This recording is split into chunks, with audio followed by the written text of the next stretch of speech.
में नैब की जानिब से जो पेश हुए, उन्होंने कहा जी हमारी फ्रेश अपॉइंटमेंट है और हमारी अभी तैयारी नहीं है और हम स्पेशल प्रोसिक्यूटर्स हैं और हमें कम से कम 4 हफ्ते दरकार हैं इस केस की तैयारी के लिए।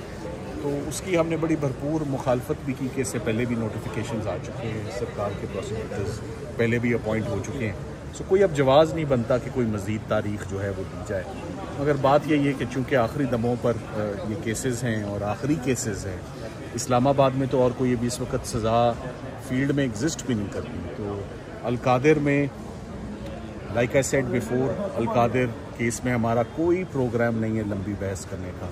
ज़मानतों में वैसे भी लंबी बहस नहीं होती, बड़ी टू द पॉइंट गुफ्तगू होगी, बड़ी टू द पॉइंट बहस होगी, मगर तभी होगी ना जब जज साहिबान इजाज़त देंगे और केस हम खोलेंगे। सो इंशाल्लाह अभी मेरे पास एक बात बताने के लिए नहीं है कि आइंदा तारीख क्या है। आइंदा तारीख हमने 2 से 3 दफ़ा कोर्ट में रिक्वेस्ट की कि प्लीज़ आइंदा तारीख दे दें। आइंदा तारीख जजेस ने नहीं दी।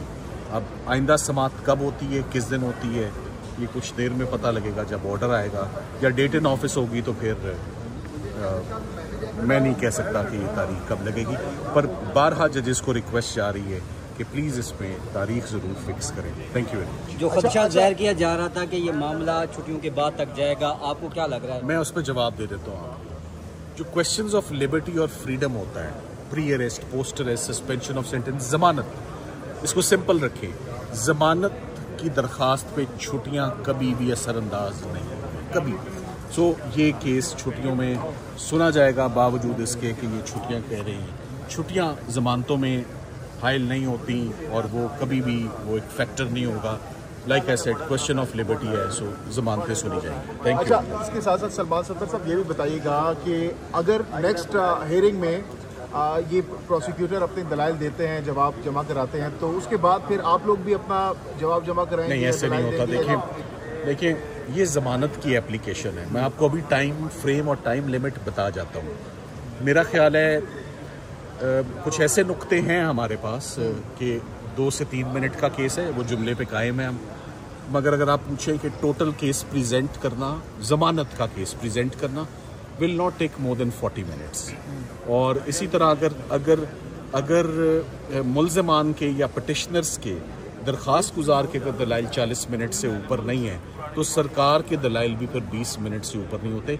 ये कुल 1 घंटे की प्रोसीडिंग है, जिस वक्त जजेस इसको इजाज़त दे दें। जैसे आपको यही बता रहा हूँ ना कि फ़िलहाल तो मामला इजाज़त पे रुका हुआ है कि जज साहिबान ने, आज भी मैंने उन्हें कहा मुझे दलाइल देने का, आगाज़ करने का मौका देकर ये ले लें अपनी अपॉर्चुनिटी, 3 दिन तैयारी कर लें, ये पीर मंगल को आके जवाब दे दें, मैं तो कम से कम अपना केस स्टार्ट करूँ। अच्छा, हाँ, सलमान सत्तर साहब, पहले तो उम्मीदें थी कि जो लाहौर हाई कोर्ट में जमानतें लगी हुई हैं उनमें अगर जमानत हो जाती और यहाँ से अगर इंसाफ मिलता है आप लोगों को तो खान साहब रिहा हो जाएंगे। अब तो लाहौर हाई कोर्ट से भी जो जमानतें हैं वो मुस्तरद हो चुकी हैं, खारिज हो चुकी हैं दरखास्तें जो थी, तो अब क्या उम्मीद है खान साहब की रिहाई के हवाले से, क्या स्ट्रेटजी होगी? लाहौर हाई कोर्ट से जमानतें खारिज होना, अभी तक की खान साहब की जितनी भी लीगल बैटल आज दिन तक हुई है, उन सब में सबसे ज़्यादा अगर मायूस कुन अगर कोई रिजल्ट आया है, सबसे मायूस कुन, सबसे ज़्यादा शॉकिंग, सबसे ज़्यादा डिसअपॉइंटिंग, तो मेरा ख्याल है वो लाहौर हाई कोर्ट का फैसला था जिसमें उनकी ज़मानतें मुस्तरद हुई, जबकि 21 मरतबा वो ज़मानतें छोटी अदालतें